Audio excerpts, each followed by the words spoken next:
Hi there, and welcome on the journey to transform culture. I'm Steve, and I'll be your guide. Well, folks, I hope you're having a fantastic day and an even better week. In this video, folks, we're going to talk a little bit about leadership and love, right? Not romantic love. Calm down. Um, but leadership and love, and not just leadership from the leader's perspective, but from all perspectives, really.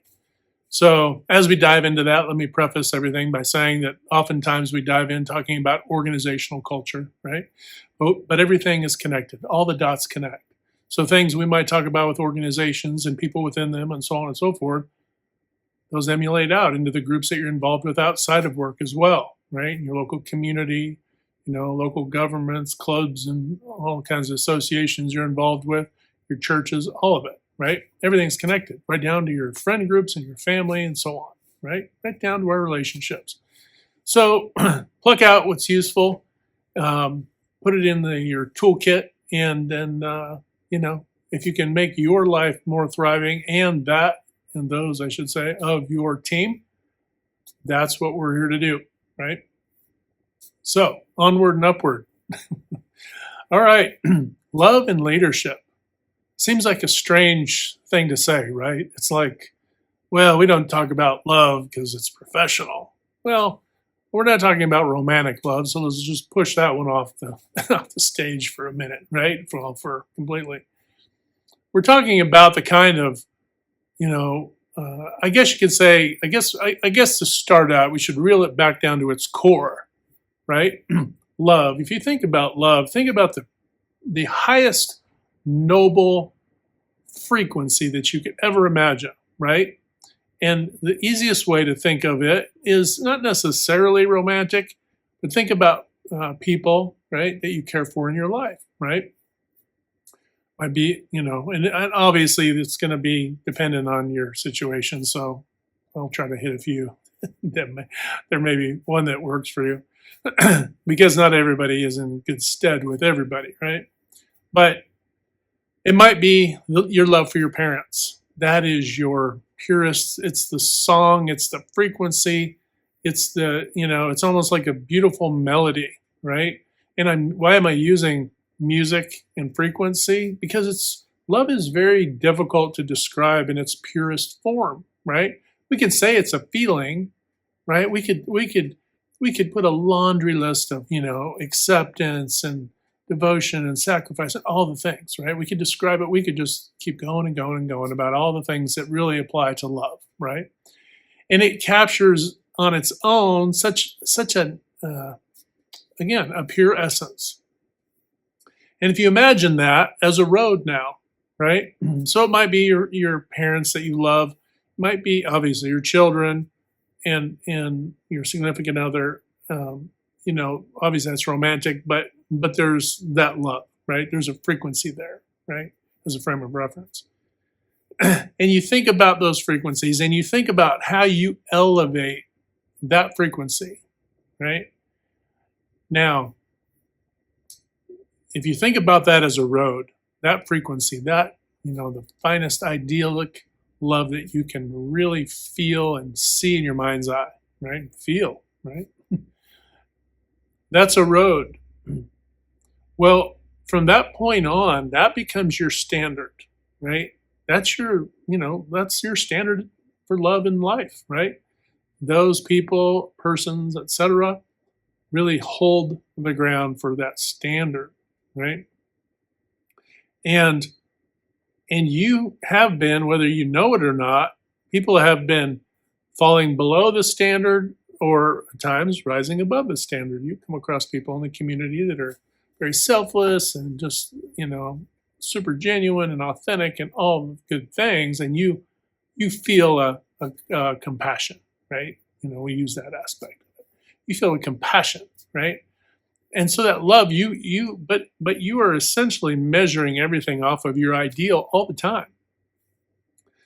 The challenge here, though, is that the things that are pushing you off the ideal isn't necessarily because those people and things going on aren't lovable, right? They're not because they aren't lovable, but because there are other things that are getting in the way of you being able to see their frequency. We use people, okay? You're not able to see their frequency as individuals or as teams or groups and so on, right? It might be that you don't identify with them from a, your logic brain will say, well, I don't agree with this, and this. And so I don't, you don't align with them. Okay, fine. But in essence, what you're saying is they don't meet that measure of love. You are essentially saying they are not worthy of your love. Think about that. That's hard, right? Let that one kind of digest, because when you are separating and dividing people away from, right? This is why we say, yeah, you have, you want to create boundaries, for your safety and all those things, sure. But with the caveat of understanding that what? You are saying that they don't deserve your love. I mean, it's the bitter pill we all have to swallow. And here's the tough part about this. There isn't any one of us that don't fall into this bucket, okay? No one of us are better or worse than anyone else. There is someone in your life who you've come across, et cetera, who, like it or not, you don't align with them. Understand, you don't feel that they're worthy of your love. And the reason why is if you did feel that they were worthy of your love, right, then you wouldn't worry about alignment, right? You'd accept where they were, right? There's an acceptance there. Wonder who else accepted people, didn't judge them. Oh, I don't know. It'll come to me. But that's what you're saying. You're saying that they don't deserve your love. But what you're also acknowledging by doing that is saying that, well, because I believe this, or I, ascribe to that, and all these things that typically divide us, right? That are really mental gymnastics, generally miles and miles away from the ideal of love. But you're also saying at the same time that you're saying that they're not worthy of your love, that you're not worthy of love from some also. There are some who you feel you aren't worthy of their love. Now, again, this is all in your brain, folks. There's nothing real about it. But we do this as human beings. We are living out, ever living out a constant either merging or a diverging, right? We're either dividing. We're either in a dividing side of love with individuals, groups, so on and so forth, cultures, right? If you're a racist, then, that's a thing for you. If you're a sexist, that's a thing for you, right? You're saying that they're not worthy of love, but you're also saying that you're not worthy of love as well. So it's a mirroring effect, folks. You don't get away. You can't get away with it. For every one person that you say, oh, they, this, and this, and that, in your brain, there's a placeholder because somebody else is doing the same thing to you, right? This is all of us. This is, like I said, this is a bitter pill. This isn't easy to just go, oh, well, that's just fine, whatever, move on with my day. No, that's real. That's to the core. That's to the root, folks. And to heal means you have, you hear people say, oh, shadow work, or go into shadow. What is that really? It's going inside to the root of all things within you. Where are you rooted? Are you rooted to that road of your idyllic love, right? Staying on it yourself, but are you merging and trying to bring people onto your road or get onto theirs if they're also idyllic, allowing theirs to come onto your road as well, right? Becomes a superhighway, right? The love superhighway. Maybe that's what I'll title this one, the love superhighway. But are you in that flow? And is it there in your mind? Because it's so easy for us to just push everything to do with love, like, oh, well, it's just when I'm with my significant other or my children or my family, your smaller circles, right? If everything to do with love is pigeonholed into those, then you are withholding love from the rest of the world. And mirroring, conversely, you are not receiving love from the rest of the world also. So again, it's both happening at the same time, folks. So how do you alleviate that? Well, you have to be bringing things closer to ideal. Now, we say the ideal, but nobody's perfect, right? Your parents weren't perfect. Your kids aren't perfect. Your ideal love isn't always perfect, right? We're not saying that. And so so this will always be, it's like excellence. Will you ever actually achieve excellence? No, or perfection, right? You'll never actually achieve perfection, right? And in this realm, you won't achieve perfect love either, but you can get really close to it. But you have to be very cognizant, very mentally aware of where you are and how you are and how you let, right? Are you letting love come? Are you afraid to give love, right? To show compassion, to service, all of the good things that, the miles of laundry list that can compile to make up what love is, right? Now, if you're a leader on teams, and I would say this too, it's just easy for conversation to say, well, if you're a leader at your site and all these things, right? But ultimately, your entire team should be leaders. You should be mentoring and coaching and guiding every single person on your team to be a leader in their own right. The whole notion of delineation just is so that we can talk to it in its current state, right? We're looking at the petri dish and we're looking down upon it going, okay, we have the leader over there and we've got the team here and see what I'm saying? It's just us observing the current state, right? Is it the ideal? No. Your ideal is that you want everybody in your organization to become a leader. You don't want to suppress anybody being leaders, because then you're minimizing the best outcome for the customer, which in all reality, folks, is everybody, right? So when you're limiting anyone, right, you're limiting for the customer. You're limiting the customer, right? You lay people off, you're hurting the customer, right? When you're not giving your best at work, you're hurting the customer. When you're producing poor quality, items and service that are in poor quality, you're hurting the customer, right? And on it goes, folks. And this is what we have to realize, that all the dots connect. There isn't anything that isn't connected. It is all connected, okay? So find that frequency, right? You can use music. And I like the idea of music. Find that frequency of love. What a song. Maybe it's a lyric in a song. Maybe it's just notes in a song, right? Certain part of a song.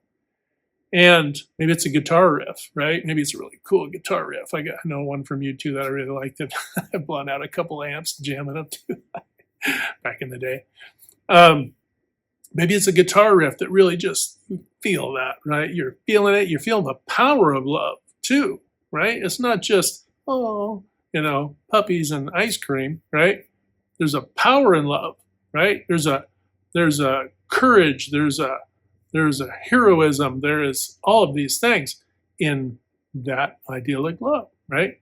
And so you're stepping out for your team. You're feeling that guitar riff, right? Or you're feeling that melody, whatever it is for you, okay? And when you're riding that wave for your team, for the customer, when you're staying in that groove, folks, telling you, you're unstoppable. There isn't any ideas you can't come up with. You can't brainstorm. There isn't anything you can't overcome with your teammates. You know what? You can say, you know what? Hey, I screwed up. Don't get hung up on it, right? Acknowledge where you stepped in a hole. Say, oops, I stepped in a hole. Fix that. Boop, boop, moving on, right? Don't berate yourself. Don't feel guilty. Don't let that, don't let that play out in your mind at the end of the day before you go to bed. Like, oh, that was stupid. I shouldn't have said that. We've all done it. Of course, we've all done that. We're like, oh my gosh, can't believe I said that stupid thing. When the wires in your brain cross and you're like, oh, and you can't reel it back. Somebody probably thinks, oh, what a moron. But, it is what it is. And just roll forward, folks. We all make mistakes. We all screw up. Who hasn't, right? So, so take it easy on yourself. Find that frequency. Keep it light, right? Don't overthink it. That's the other part of this is that, and trust me, I come from the overthinkers club, so I can definitely tell you, don't overthink this. If you're gonna do anything, overfeel this. Okay, don't overthink it. Overfeel it. And then if you can feel it, then what you can do is you can feel that I'm doing the right thing for these team members, these peers, these team members, the employees, the leadership team, the support staff, all of it. I want to feel like I'm, doing, things that are aligned with love, right? All the best idyllic things that I can possibly do without making this about perfection. Because then the danger there is that if you're a control, what we call a control freak or an OCD, right? Heavily OCD, which, can be conditions. And there are people who can help you with that. But if you're afflicted by those and you're aligning love with perfection, well, then you're torturing everybody where you are to achieve something that they're not going to get to in a day. It's a journey, folks. It's a journey to ascend, right, in your performance, in your output, and the best for your customer. It's not a light switch, okay? Now, it isn't to say you can't make some light switch adjustments, but you're not going to go out there and try to like a video I did already. You're not going to brute force change, nor are you going to brute force your team or peers on your team into their idyllic state, right? They have to feel their way through it. You have to feel your way through it. You as a team have to feel your way through it. And then when you feel it, then you go, oh, I know what that feels like. It's kind of like winning at anything. I use sports, but it's like winning. When you feel that feel, you want to get back to that. Okay, you want to get back to that, feeling again. Hey, when everything was working and everything was grooving and everything was good, right? And if you have outliers, you have people who are newer, not brand new. Obviously, they're going through their, spool up process to get oriented, but newer. You have newer team members, and you're thinking in your brain, oh, they don't this, and they don't that, and they don't, and this is not so good, and that isn't great. What are you doing? Now you're not merging people onto that frequency.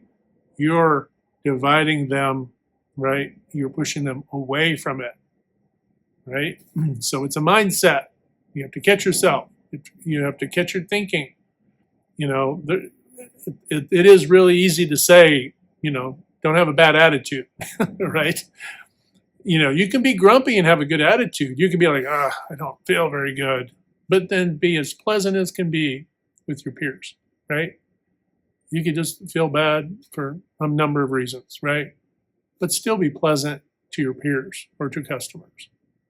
They're not, they are mutually exclusive, okay? All right, folks, I think that's plenty for today. I hope you're having a fantastic day. Remember, hit that good green domino 3 to 5 times a day or more to uplift, motivate, inspire, and just encourage one another. When you do this, not only helping to transform culture, but you're transforming your own life. But remember, you can't transform anything on the outside if you're not willing to transform on the inside. Super important. All right, folks, have a fantastic day. Hit like, share, and subscribe. And until next time, we'll talk to you later.